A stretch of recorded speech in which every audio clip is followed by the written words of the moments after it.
የህፃናት የአእምሮ እድገትን እንዲቀንሱ የሚያደርጉ አምስቱ የወላጆች ስህተቶች ልንገራችሁ። ወላጆች በተደጋጋሚ የሚያደርጓቸው ለህፃናትም ደግሞ የቋንቋ የንግግር እንዲሁም የአእምሮ ብስለት ብቃታቸው የሚቀንሱ አምስት ስህተቶችን ልንገራችሁ። በነገራችን ላይ ህፃናት ሲወለዱ በ100 ቢሊየን የነርቭ ሴሎች ይዘው ነው የሚወለዱት። ይህን በ100 ቢሊየን የሚቆጠሩ የነርቭ ሴሎች ደግሞ ማበልጸግ የኛ ስራ ነው። ስናበለጸገው ሲናፕስ የሚባል ወይም ነርቮች ከነርቮች ጋር የሚገናኙበት ግንኙነት አለ፣ ሲናፕስ ይባላል። ይህ ነገር ከተጠቀምንበት ሲናፕስ እየጨመረ ይሄዳል። ካልተጠቀምንባቸው ህፃናትን ካላነቃናቸው ካላዋራናቸው ደግሞ ስህተቶችን አሁን ምዘራዝራችሁ ስህተቶች ደግሞ ካረጋችሁ ሲናፕቲክ ክሎኒንግ ይባላል። ያ ማለት ስላልተጠቀምንባቸው ብቻ እነዚህ ይወገዳሉ። ከተወገዱ ደግሞ የልጁ የቋንቋ የንግግር እንዲሁም የአእምሮ ብስለቱ የኮግኒቲቭ ፈንክሽን ምንለው ነገር ሊቀንስ ይችላል። ታዲያ ስህተቶቹ ምንድናቸው? አንደኛ በቂ የሆነ የህፃናት የማነቃቂያ ጨዋታዎችን አለማድረግ።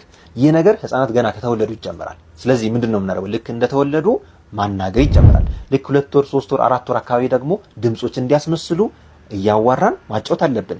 የፊት ምልክቶችን ማሳየት ሊሆን ይችላል። የእጅ እንቅስቃሴዎች ወይም ጀስቸር ማሳየት ሊሆን ይችላል።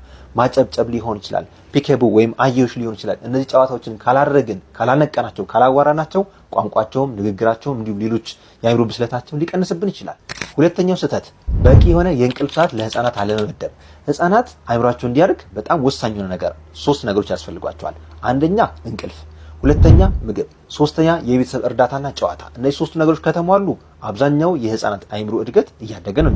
ስለዚህ በቂ እንቅልፍ ካላገኙ ህፃናት የአእምሮ እድገታቸው ሊቀንስብን ይችላል ማለት ነው። ሶስተኛው ህፃናት በተለይ ደግሞ ከአንድ ዓመት በታች ሆነው ለኒዳቸው ወይም ለሚያስፈልጋቸው ነገር ቶሎ ሪስፖንድ ካላደረገን አእምሯቸው እየተበላሸብን ሊሄድ ይችላል። ምን ማለት ነው?